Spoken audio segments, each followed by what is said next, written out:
Good morning, everybody. So I'm getting more information that's coming forth on this case that we're able to release. We want to be as transparent as we can with that information, but of course it's an active investigation, so I have to be careful what I release and when I release it. But I have quite a bit of additional information, more details that I can release to you today. One of the questions we've gotten from a number of sources is how many rounds were fired, and we've been able to determine that. The suspect fired approximately 39 rounds during the course of this event, and the Gilroy police officers, there was 3 officers that fired, and between the 3 of them they fired a total of 18 rounds.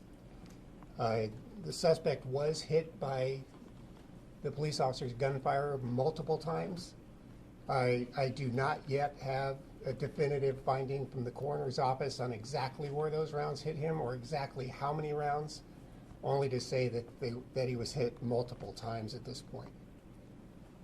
The other thing that was important to us was whether or not any of the people that were killed in this event were struck by friendly fire or by police officers' rounds.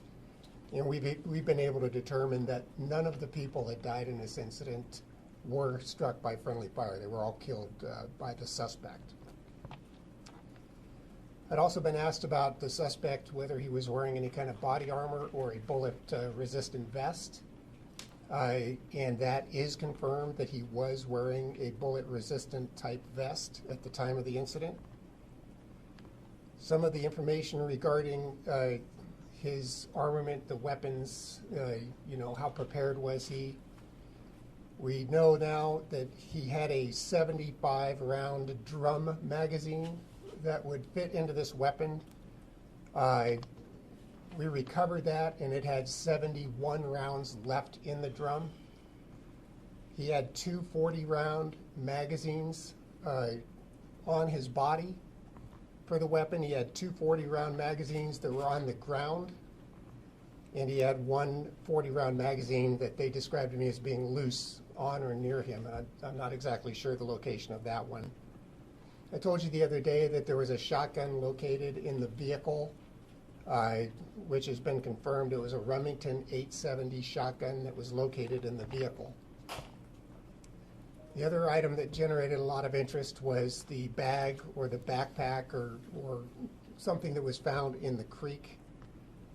We now know what was in that bag, and I'll go ahead and give you that information as well.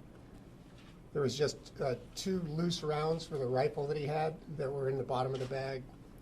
He had a scope, a rifle scope of some sort in the bag, a flashlight and a shovel, and 2 additional loaded 40-round magazines for the gun. And then he had 4 loose buckshot rounds, which would have been for the shotgun. And that was the only contents that were in the bag. And so that's my additional detailed information that I was going to give today. I'm going to turn it over to the FBI because I think they've got much more information about the status of their investigation and what's going on out at the park. Thank you.